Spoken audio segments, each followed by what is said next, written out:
Sahabat Mas Kadis. Puji Tuhan.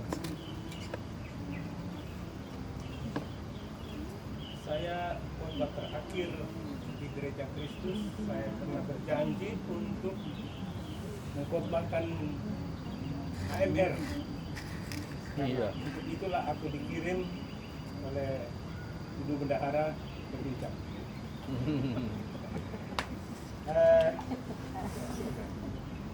Tetapi mengingat lingkungan ini Waktu itu. kurang bagus kalau saya mengatakan itu, karena saya mengatakan itu berarti saya mengulang apa yang menjadi kesaksian di Bung tadi. Jadi kalau teman-teman saudara kita yang dari Sumedang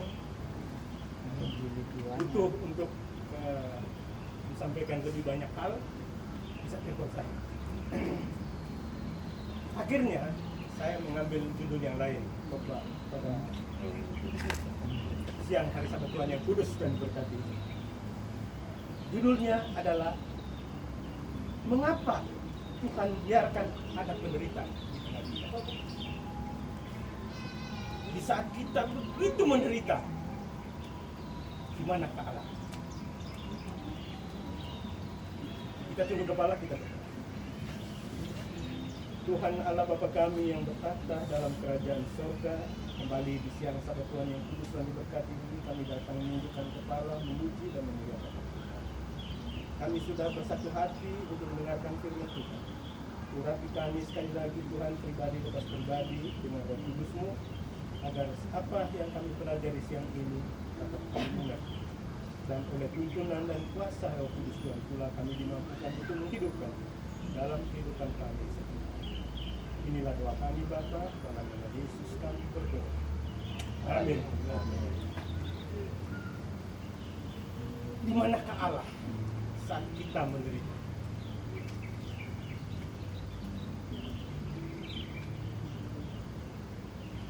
Kita dilahirkan untuk kebahagiaan. Kita diciptakan untuk kebahagiaan.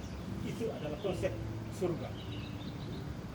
Tapi seiring dengan apa yang terjadi di Kejadian 3, manusia tidak mengindahkan perintah Tuhan.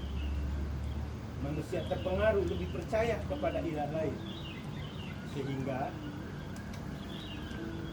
dengan kejatuhan itu maka penderitaan juga mengalami. Tapi satu hal yang luar biasa yang menunjukkan bahwa Tuhan itu Maha Pengasih dan Penyayang adalah Dia tidak membiarkan kita hidup dalam kegelapan dosa. Pada saatnya Dia akan menebus kita.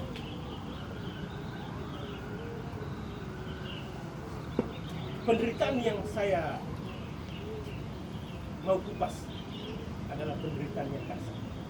Karena penderitaan ini akibat dosa, maka adanya penderitaan. Dan itu semua harus dialami oleh semua umat manusia, bukan hanya manusia, tumbuhan, hewan, semua. Oleh karena dosa manusia, adanya permusuhan di antara mereka. Oleh karena dosa manusia, tumbuh-tumbuhan jadi gersang. Oleh karena dosa manusia, manusia saling musuh, saling dengki, saling iri, cemburu, dan sebagainya. Ini hal yang harus dialami. Tetapi yang aku mau garis bawahi adalah penderitaan yang dasar, bukan penderitaan yang tidak dasar. Penderitaan yang dasar. Tadi kita sudah menyanyikan lagu buka. Bila kita mengingat kembali khotbah Pak VC Asa di Gereja Kristus GKI, bukan Gereja Kristus yang di sini, di GKI di Kopassus. Ya. Bahwa lagu ini diciptakan oleh seorang hamba Tuhan yang sedianya melakukan rekreasi bersama keluarga.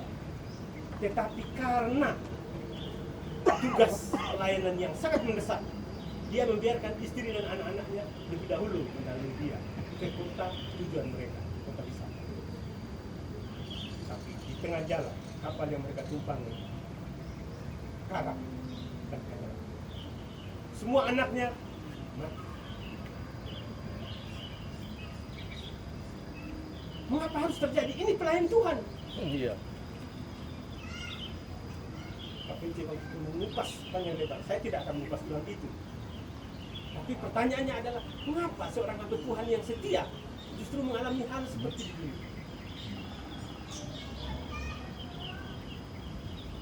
Ayat-ayat Alkitab sangat banyak mengajar kita bahwa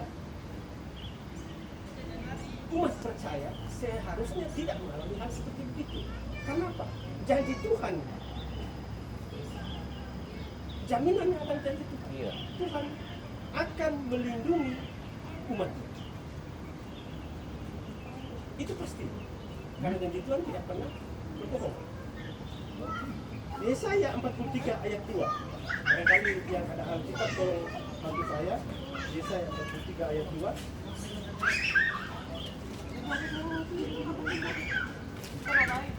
Bila engkau menyeberang melalui air, aku akan menyertai engkau. Atau melalui sungai-sungai, engkau tidak akan dihanyutkan. Bila engkau berjalan melalui api, engkau tidak akan dihanguskan. Nyala api tidak akan membakar engkau. Apabila engkau menyeberang melalui air, aku akan menyertai engkau. Atau melalui sungai-sungai, engkau tidak akan dihanyutkan. Melalui api, engkau tidak akan hangus. Nyala api tidak akan membakar engkau. Nah, kalau seperti ini janjinya, bagaimana hamba Tuhan seperti yang tadi itu tidak berbuka, dia mengalami hal seperti itu? Kenapa? Ada apa nih? Kemudian di Yesaya 1 ayat 18 sampai 20, itu ayat yang sering kita baca. Firman Tuhan mengatakan, marilah kita berperkara. Walaupun dosamu merah seperti kirmis, akan menjadi putih seperti salju. Nah, kalaupun kita berdosa, kita mengalami penderitaan karena dosa kita, ya seharusnya ada pengampunan. Karena Tuhan bilang, marilah kita berperkara. Ada pengampunan di sana. Ada janji Tuhan. Tapi mengapa ini harus terjadi? Ayat persautan tadi, Yesaya 48 ayat 16 sampai dengan 22. Janji Tuhan di sana. Maka keturunanmu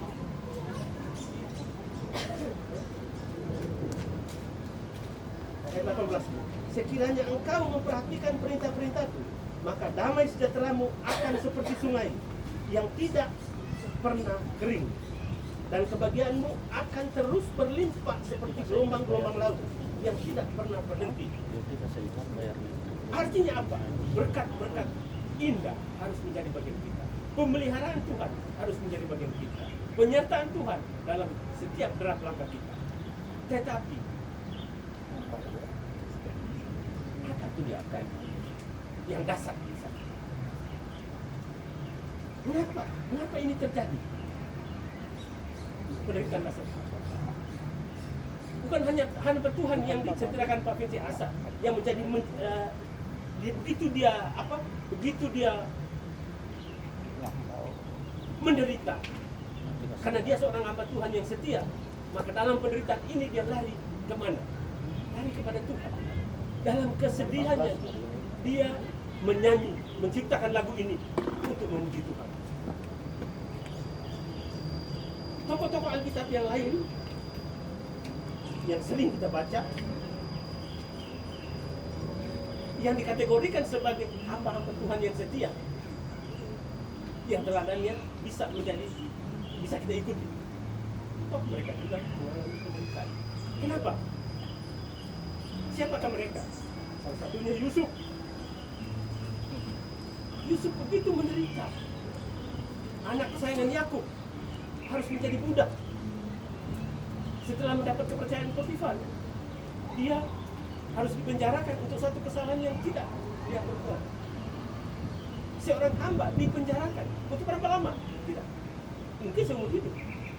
Seorang budak, siapa mau perjuangkan dia? Kenapa ini harus terjadi? Yang kedua, Ayub. Dalam kemewahannya, dalam kekayaannya, dalam kelimpahannya, dia harus menderita. kehilangan semuanya. Yang ketiga, Musa dalam kemegahannya sebagai pangeran, dia harus berhutang tuh di padang belantara Midian untuk mengembalakan kambing dan domba.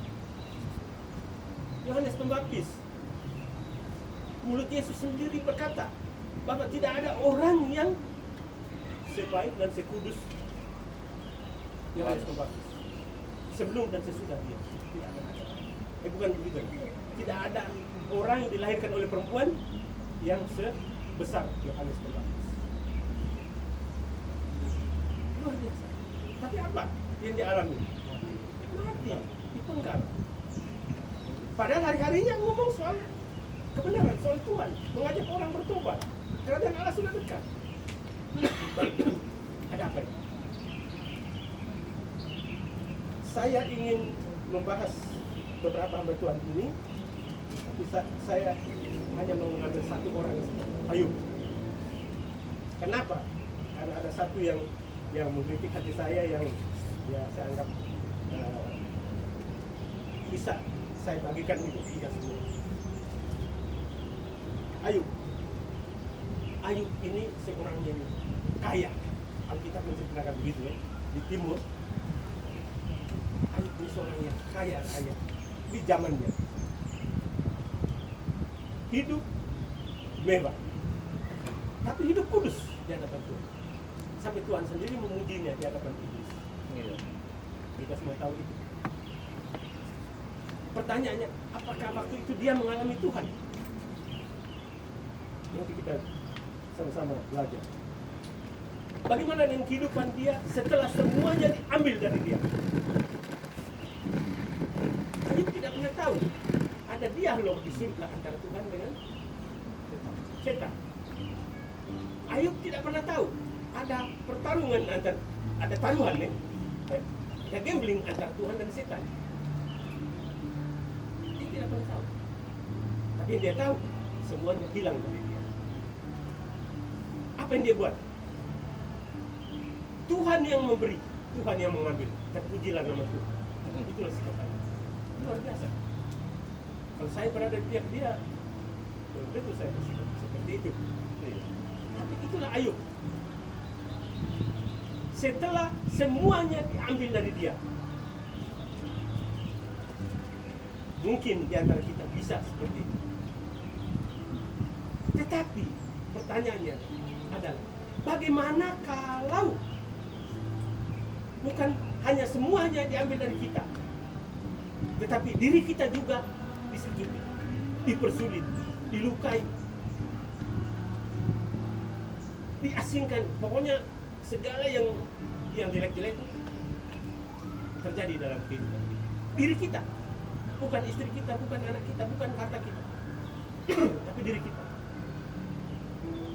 Kadang-kadang di saat seperti itu agak sulit untuk kita berdiri kokoh. Agak sulit. Pada saat kedatangan Yesus, kita sudah belajar semua apa yang terjadi di sana. Masa kesukaran kita sudah belajar semuanya dari Roh Nubuat. Apa yang terjadi waktu itu. Tapi pertanyaannya yang menjadi permenungan saya sampai saat ini adalah, di saat golok ada di leher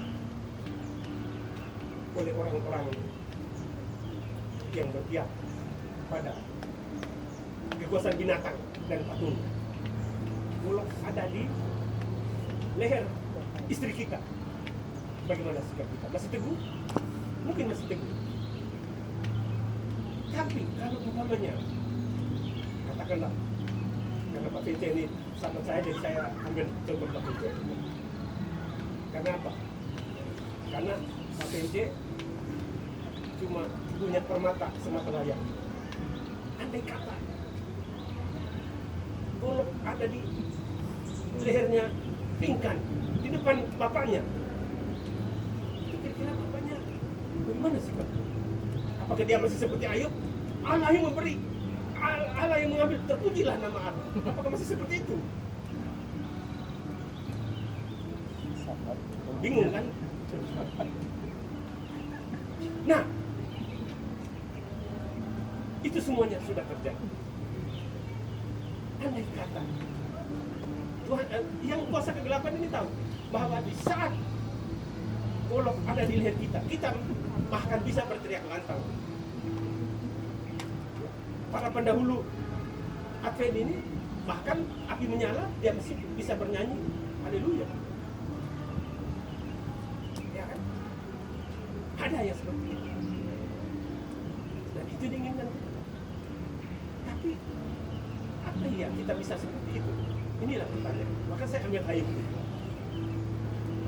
Dan apa? Di saat Ayub mulai digerogoti oleh penyakit boros, istrinya datang.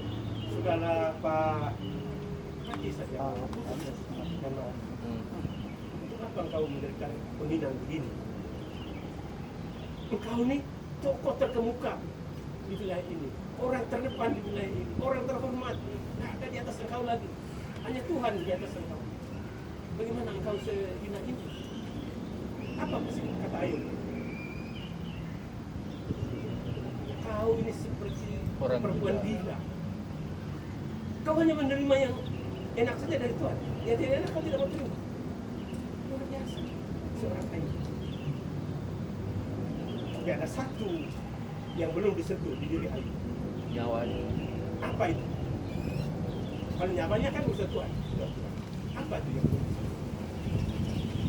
Harga diri dan perasaan. Di saat teman-temannya mulai datang menggerogoti dia dengan menyalahkan dia, panasnya juga keluar. Dan di situ dia mulai memperhitungkan kebaikan-kebaikannya kepada Tuhan. Di situ dia mulai berperkara, kenapa ini harus terjadi pada saya? Apa kesalahan saya? Di hadapan teman-teman dia bilang, saya tidak bersalah. Nah, konotasinya apa? Arah pembicaraan itu apa? Kalau saya tidak bersalah di hadapan Tuhan, berarti saya bersalah. Tuhan salah. Tuhan yang salah. Iya kan? Saya tidak bersalah pada Tuhan. Kalau ini terjadi, siapa yang salah? Ya Tuhan yang salah. Inilah seorang Ayub pun bisa komplain kepada Tuhan. Maksud saya tidak berarti kalau seorang seperti Ayub pun bisa komplain, kita juga masih lebih komplain lagi ya. Jangan, bukan begitu maksud saya. Tapi kita mau melihat ini kenapa harus terjadi dan apa maksud Tuhan di balik ini semua. Itu pelajari kita lihat di ayat 22, Ayub 22 dan seterusnya itu kita melihat Ayub diserang oleh teman-temannya dan dia mulai Goyah. goyah. Karena goyahnya itu sampai dia mengatakan bahwa apa bedanya sih kalau kita berlaku benar, kudus di hadapan Tuhan dengan tidak kudus di hadapan Tuhan? Toh pada akhirnya kita sama-sama menderita begini. Apa bedanya? Nah, itu berarti dia menyalahkan Tuhan kan? Disitulah goyahnya seorang Ayub. Tapi Allah itu pengasih. Beberapa teman Ayub yang semuanya menyalahkan Ayub ini kemudian disalahkan. Tapi Tuhan menitipkan kata-katanya lewat sahabat yang terakhir, Elihu. Kalau kita baca di Ayub 35, Elihu mulai menyadarkan akan kesalahan-kesalahan. Kesalahan Ayub bukan kesalahan di masa dia mebah, bukan. Tapi kesalahan karena dia komplain kepada Tuhan. Elihu bertanya, emang ada untungnya Tuhan kalau engkau berlaku baik? Emang ada ruginya Tuhan Allah kalau engkau jadi orang fasik? Enggak. Anda tidak terpengaruh. Dia tetap maha kudus, maha baik, maha segalanya. Dia maha dasar. Tidak terpengaruh dengan tingkah lakumu. Karaktermu tidak mempengaruhi Allah. Tapi mempengaruhi dirimu sendiri. Dengarkanlah kata-kataku. Jangan kau terpengaruh dengan omongan teman-teman yang lain.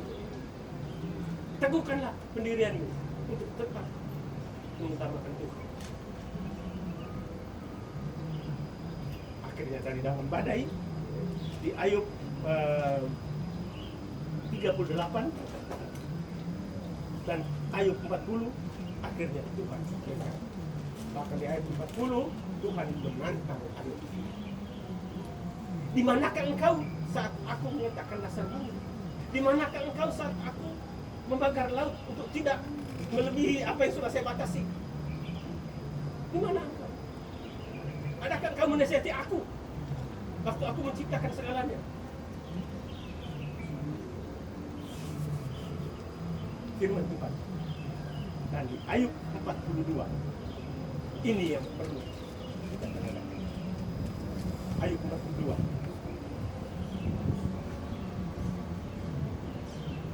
Dan ini juga menjawab bahwa kehidupan Ayub yang berkenan di mata Tuhan.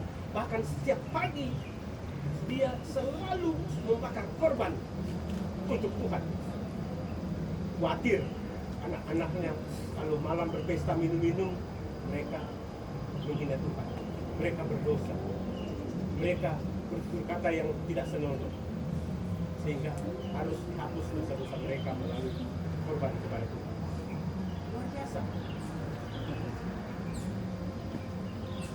Dan saya membaca ini, pengertian saya langsung terarah. Oh, berarti Ayub ini hidup bersama Tuhan seperti Henokh, seperti Elia.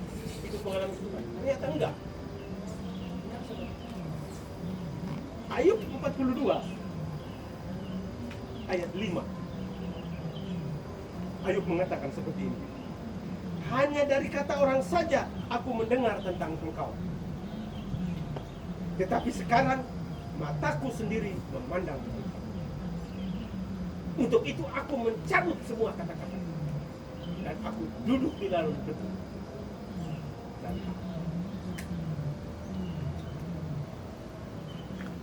di saat itulah Ayub mulai mengalami itu. Dan mulai dari itu Ayub dipulihkan. Apakah saat itu memang Ayub dipulihkan? Belum. Kalau kita baca selanjutnya, Ayub dipulihkan di saat dia menuruti perintah Tuhan untuk apa? Untuk mendoakan dan memaafkan teman-temannya yang sudah menyalahkan. Ada pesan yang bagus di sini. Maka saya tertarik dengan walaupun penderitaan itu dia sendiri yang mengalami dan dia tergelincir sedikit, komplain kepada Tuhan. Harus tergelincir sedikit ya. Tergelincir. Belum membelakangi Tuhan. Tuhan sudah langsung. Kenapa? Terlalu baik kehidupan Ayub. Iya. Terlalu kudus untuk dibiarkan binasa. Makanya Tuhan cepat memberikan pertolongan lewat Elia. Makanya dia mengaku bahwa Tuhan bukan dari kata orang, seperti yang sudah-sudah. Yang dulu-dulu dia kenal Tuhan dari kata orang. Tapi sekarang ini mataku sendiri memandang engkau.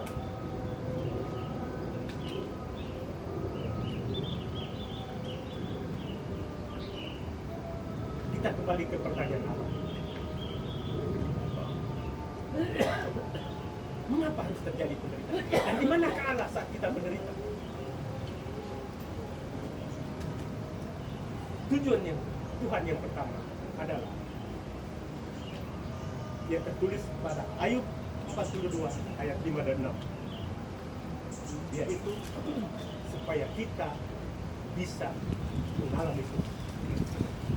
Penderitaan itu Tuhan izinkan terjadi kepada kita supaya kita bisa mengalami. Siapa-siapa yang mengalami itu selain Ayub? Sebelum Ayub ada yang mengalami Tuhan. Siapa? Henokh. Henokh mengalami Tuhan. Elia mengalami Tuhan. Abraham mengalami Tuhan.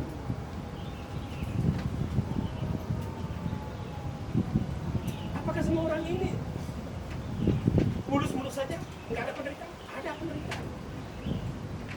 Ada pergumulan. Abraham berdoa hampir seumur hidupnya. Dari Sarah yang begitu cantik, wanita tercantik di zaman itu, sampai mati pucuk. Baru pergumulan dan permohonannya itu dikabulkan. Padahal dia hidup bersama dengan Tuhan. Padahal dia hidup mengalami Tuhan. Nah, itu bahwa penderitaan itu diizinkan Tuhan terjadi dalam kehidupan kita supaya kita mengalami Tuhan. Yang kedua, tolong ada satu yang bisa bantu saya baca Yesaya 48 ayat 10. Yesaya 48 ayat 10.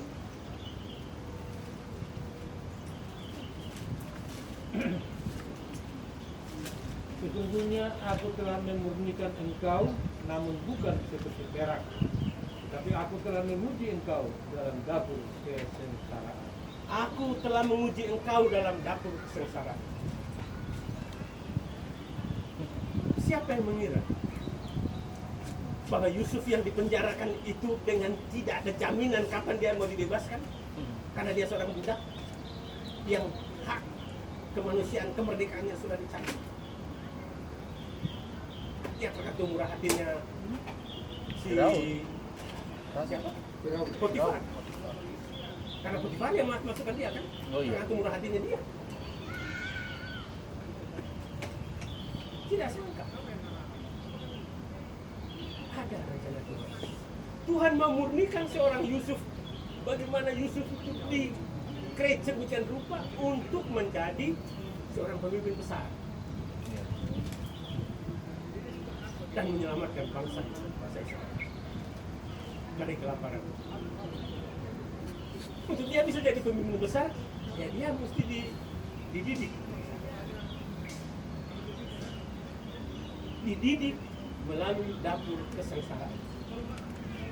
Begitu ya sekolah Tuhan. Ya, atau sebenarnya Tuhan. Musa dalam kemewahan sebagai putra Firaun. Apa yang terjadi? Dia harus menjadi seorang gembala. Enggak pernah bayangkan ya, seorang pangeran jadi gembala kambing domba itu. Gembala itu kan pekerjaan yang sangat enggak, kalau nggak ada pekerjaan lainnya jadi gembala. Nah ini, tetapi justru disitulah kesabaran seorang Musa dan waktunya nggak tanggung-tanggung, 40 tahun. Musa dididik di dapur kesengsaraan.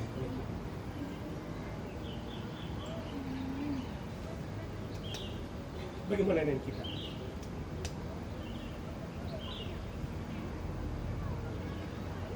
Ayat ini tadi mengatakan bahwa berbahagialah, Yakobus 1 ayat 12. Berbahagialah orang yang tahan dalam pencobaan, karena dia akan memperoleh mahkota. Apakah kita bisa memperoleh mahkota itu? Karena mahkota itu akan didapat kalau kita tahan uji. Mahkota itu bisa didapat kalau kita tahan dalam pencobaan. Bisakah kita tahan dalam pencobaan?